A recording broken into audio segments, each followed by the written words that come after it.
Buenas noches, profesor. Hoy día voy a hablarle de la neurona. La neurona es una célula altamente especializada en transmitir señales eléctricas y químicas dentro del sistema nervioso. Estas son esenciales para la comunicación entre las diferentes partes de esta estructura, para la comunicación entre las diferentes partes del cerebro, para la transmisión de la información. Voy a aclarar que todo órgano está compuesto por tejidos y todos los tejidos están compuestos por células. Bueno, pues las células que conforman todos los tejidos del sistema nervioso son precisamente estas, las neuronas. La importancia de las neuronas radica precisamente en su capacidad de transmitir la información de célula a célula. Esto permite que el cerebro procese ya sea la información sensorial que llega a él, como a la información motora, que es la que él envía como movimiento muscular. Y que también permite que se ejecuten funciones más específicas, ya sea como las funciones cognitivas, como el aprendizaje, la memoria y el pensamiento. En el cerebro se agrupan en zonas especializadas, específicas, que es las que se denominan núcleo, como los 12 núcleos del hipotálamo, por ejemplo. Mientras que en el sistema nervioso periférico se denominan la acumulación de neurona como ganglio, ya sea, por ejemplo, los ganglios espinales. Existen diferentes tipos de neurona. Por ejemplo, cada una de estas tiene funciones específicas y particulares. Por ejemplo, las neuronas sensoriales, que son como las que podemos ver aquí, que son las encargadas, sensoriales o aferentes, que son las encargadas de transmitir la información captada por los receptores sensoriales hasta el cerebro. Los receptores sensoriales, órganos sensoriales, son principalmente los 5 sentidos. La información es captada por estos y es enviada, por ejemplo, en el caso del tacto, captada por los neuroreceptores y enviada hacia los nervios sensoriales.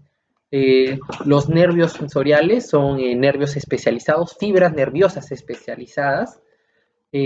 Son estructuras formadas por conjuntos de axones, por así llamar, ya que son fibras largas, pero por conjuntos de células sensoriales en este caso.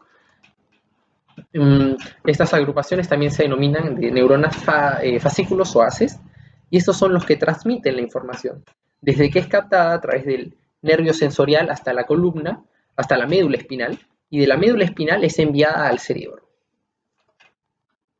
La siguiente neurona que voy a explicar es la neurona motora. La neurona motora envía señales desde el cerebro hacia los músculos para controlar, ya sea como respuesta o al estímulo enviado previamente por la neurona sensorial, es un ejemplo. Estas son las encargadas de controlar el movimiento. Esto mediante los nervios motores, o también llamados nervios eferentes, que transmiten las señales eléctricas desde el cerebro a la médula espinal y de la médula espinal hacia los músculos o glándulas. Además, existen otro tipo de neuronas, que son denominadas las interneuronas, que son la que tengo aquí, que actúan como intermediarios entre las otras neuronas. Estas actúan como un puente o como el medio de comunicación de neurona motora, neurona sensorial o entre las diferentes neuronas del sistema nervioso. Son responsables de transmitir la información entre neurona sensorial y motora. Estas están presentes en grandes cantidades en el cerebro y en la médula espinal y son esenciales para el procesamiento y la integración de la información de neurona sensorial y motora. Hay dos tipos de neurona, también se puede clasificar como neurona excitatoria y neurona inhibitoria. La neurona excitatoria son las que estimulan o activan otras neuronas, mientras que las inhibitorias o inhibidoras son las que inhiben o desactivan, pueden decir, restan la actividad, reducen la actividad de otras neuronas. Pasaré a explicar las partes de la neurona. Voy a utilizar esta neurona motora, ya que la neurona motora está la he hecho más específica, he detallado mejor los puntos, ya que también es, como por así llamar, la más conocida, la neurona por antonomasia. Estas partes de aquí, estas ramificaciones, son denominadas dendritas, que son las encargadas de captar el mensaje químico que va a ser enviado por una neurona presináptica. Esto lo explicaré más adelante. Este proceso se denomina sinapsis, que es la comunicación de neurona a neurona. Esto de aquí, también denominado cuerpo celular o soma, es donde se encuentra el núcleo. Recordemos que el núcleo es la parte más importante de toda célula, ya que es aquí donde se encuentra el código genético. Un dato es que el núcleo de una neurona no está capacitado para la mitosis, mientras que es el núcleo de las otras células el que es el que hace mitosis y genera pues esta duplicación celular. Esta parte de aquí se denomina cono axónico y da pase al axón. Este cable largo, esta fibra larga, por así llamarla, se denomina axón. En el axón podemos ver estas bolitas amarillas. Estas bolitas amarillas son las vainas de mielina. Las vainas de mielina en realidad son de color blanco. Son una sustancia grasosa, compuesta de un 80% de lípidos y un 20% de proteínas. Pero casi siempre se representan de color amarillo. En el centro podemos ver estas bolitas, que son organismos aparte de la neurona, son neuroglías, que son las encargadas de crear la vaina de mielina. Existen dos tipos de estas. En el sistema nervioso periférico, el encargado de crear las vainas de mielina de la neurona es la célula de Schwann, mientras que en el sistema nervioso es el oligodendrocito. Entre las diferentes vainas de mielina podemos ver estos espacios desmielinizados, vacíos, del axón, que son los nodos de Ranvier. Finalmente, en la parte posterior tenemos el tolodendrón, que es la parte final de la neurona, donde podemos ver, hecho con estas bolitas amarillas, las vesículas sinápticas, las vesículas, que es el lugar del que se va a liberar el neurotransmisor al momento de hacer sinapsis. En esta célula sensorial podemos ver con las bolitas amarillas representado las neuroglías, que ya puede ser célula de Schwann o oligodendrocito, y en esta interneurona, las podemos ver aquí igual, la ramificación final, una neurona multipolar. Ahora pasaré a explicar la sinapsis. Para la sinapsis utilizaré estas dos neuronas, una interneurona y una neurona motora. Existen dos tipos de sinapsis, la sinapsis química y la sinapsis eléctrica. La sinapsis química solo existe en el humano durante los primeros periodos de formación, el periodo preembrionario, mientras que sí existe en seres, por así llamar, menos desarrollados, como pueden ser las bacterias o los virus. Una vez que pasa el periodo preembrionario, en el humano solo existe la sinapsis química, que es por ejemplo la que hago yo al explicar esto, usted al verme. ¿Cómo funciona la sinapsis química? La sinapsis química funciona cuando no hay contacto entre ambas neuronas. En la sinapsis eléctrica las neuronas están juntas, pero en la sinapsis química existe un espacio que es denominado hendidura sináptica o espacio sináptico, en el cual la neurona presináptica, que es la que envía el mensaje, a través de sus vesículas libera una sustancia química, que es captada por las dendritas.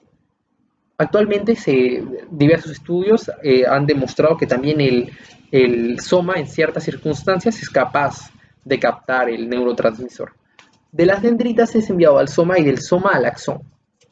En el axón, el mensaje va a saltar de vaina de mielina a vaina de mielina. Esa es la finalidad de la vaina de mielina, hacer más rápida el envío del mensaje sináptico.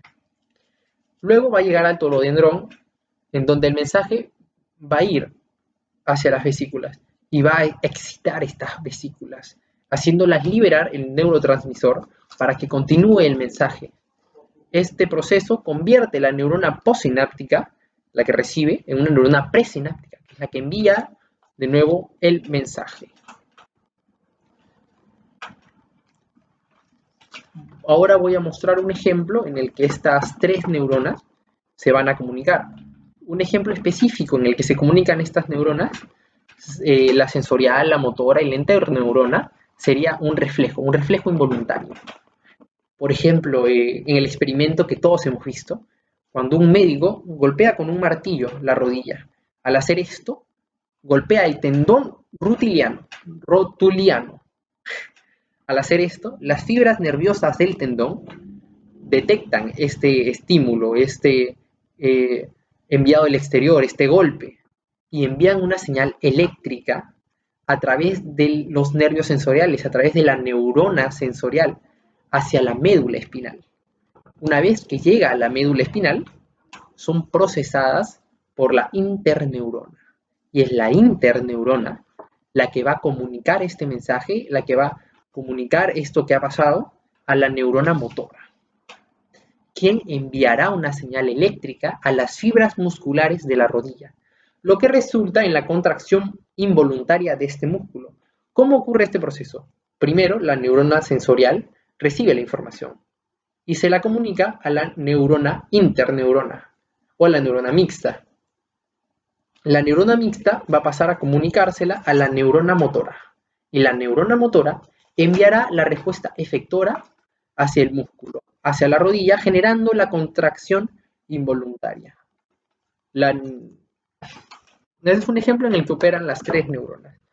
La interneurona siempre se le va a relacionar su utilidad, su funcionamiento, principalmente a estos momentos, ¿no?, de respuesta involuntaria, en la que para dar una respuesta rápida no es enviado el estímulo hasta el cerebro, sino que simplemente es la interneurona la encargada de procesarlo y enviar la respuesta. También otro ejemplo del funcionamiento de la interneurona puede ser cuando ponemos nuestra mano cerca del fuego y rápidamente la retiramos. O cuando nos golpeamos el codo y sentimos como esa corriente y rápidamente lo alejamos. La neurona sensorial, otra utilidad, otro momento en el que esta funciona, sería al escuchar. Ocurre otro nervio especializado, otro nervio sensorial, esta vez el auditivo, recibe la información y por el medio de transducción convierte esta energía auditiva en una señal, en esta señal eléctrica química, que va a enviarla hacia el cerebro. Igualmente, al momento de ver con la vista, los nervios sensoriales de los ojos envían el mensaje. Y usos de la neurona motora sería en cualquier acción que hagamos, cuando cogemos algo, cuando corremos, no solo como respuesta sensorial, sino también como respuesta o como para cumplir una función de un proceso cognitivo más avanzado, como un pensamiento de necesito hacer algo, y mis neuronas motoras eferentes son las que se encargan de realizarlo. Muchas gracias, profesor.